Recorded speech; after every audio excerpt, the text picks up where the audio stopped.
Hello, listeners. Thanks for joining another episode of the Skin I'm In podcast. I'm your host, Chanel, and this is a place where women can tune in to gain peace through clarity, purpose through inspiration, and the permission to be themselves through the stories of other women. If you're enjoying these episodes so far, click the like, share, and subscribe button so that more women like you can be positively impacted by the stories in this podcast.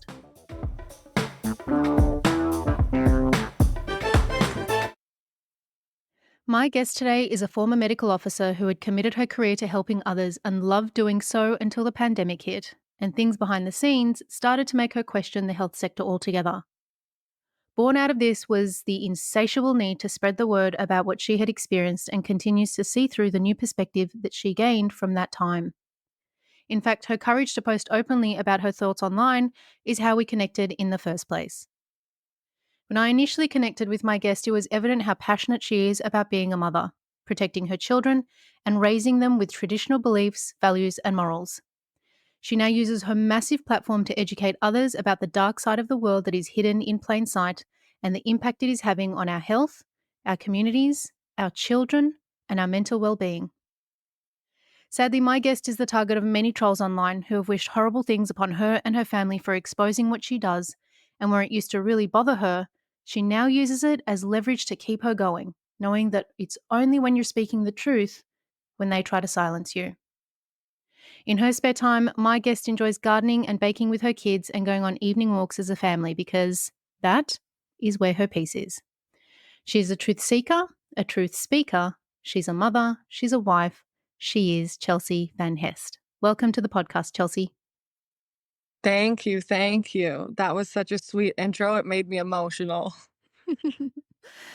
I mean, like I said in the intro, you came across as so passionate about your family. And that's one of the things Yeah, that I really value about the conversations I'm having with women today. yeah, no, for sure. Literally, like, how you started the intro with where I started and where I am today, it's just like, without those things happening, I really wouldn't value, like, the family unit the way I did if we didn't have to go through certain things to get here, and now I try and literally take every day and just appreciate it because it's so important to us. So, you had been working in healthcare for a number of years and it was something you had aspired to do. And then when COVID hit, you started to notice some odd requests coming your way, like KPIs for the number of COVID patients the hospital could get. It caused a shift in your perspective and something just really didn't smell right to you. What did you start noticing about what was happening during that time? So when I was going to work, like at first when the pandemic hit, we were all pretty panicked and nervous. And then I just started seeing emails coming in every day, target numbers to hit for COVID. And we were always under the number that was targeted.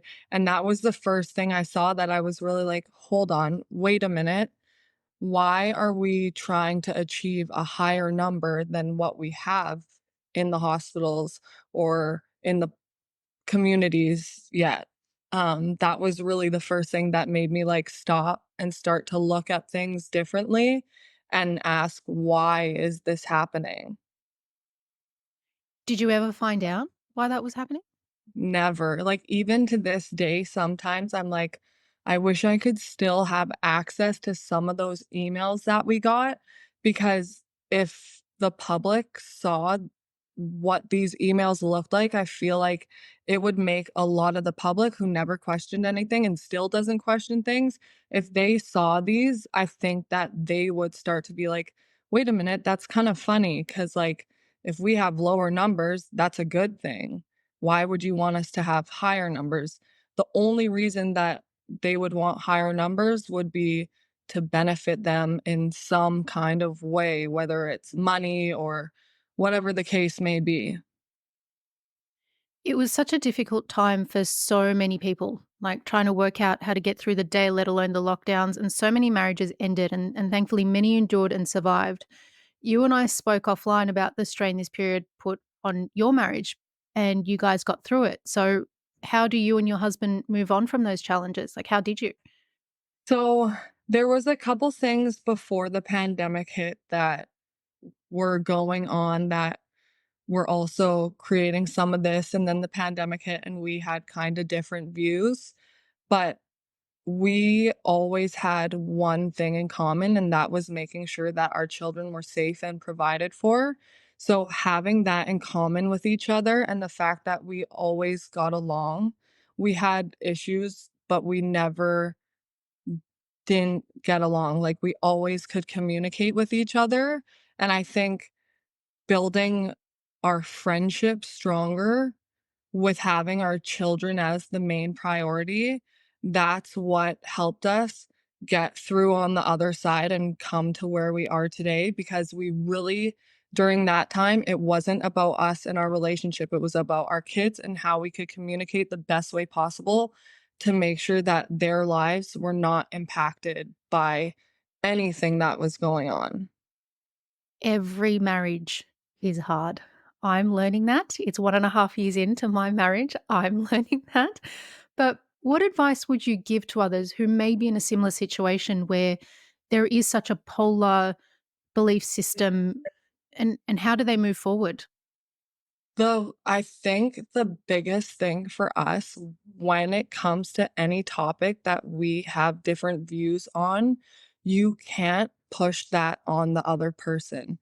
The moment you start pushing and kind of become aggressive in your view and showing them it in an aggressive way, the other person's just going to shut down. They're not going to listen to what you're saying. They're just going to completely cut you off and not want to hear. So you have to be open to giving your side calmly and also then giving them time to be able to digest what you shared with them and kind of go from there. I think that that's a really important takeaway for anyone listening. I just got a lot out of that because I think to myself sometimes my passion and ambition sometimes gets in the way of my kindness. And so when you just said that, I just was like, "Uh-huh, yes." Yeah, I know we still learn this every day sometimes when we communicate, and then I, like, remind myself, "Wait a minute, like, you're passionate about this, but he's not passionate about it, so it's coming off aggressive to him even if you're not meaning to be that way, so you need to just take it down a notch, give him some time, and let him process kinda whatever it is you're talking about." What do you think you've learnt about yourself since you learnt that? Like that communication and friendship piece about a marriage. What did you learn about yourself as a woman from that? Um I think learning that, like, makes you realize like, for me, it made me realize, like, "Wait a minute. I'm an adult and I can handle things like an adult. Um, I don't have to" I don't know, I think sometimes even though your age can decide that you're an adult, sometimes we don't behave as adults, and it's really hard for people to kinda come to that realization.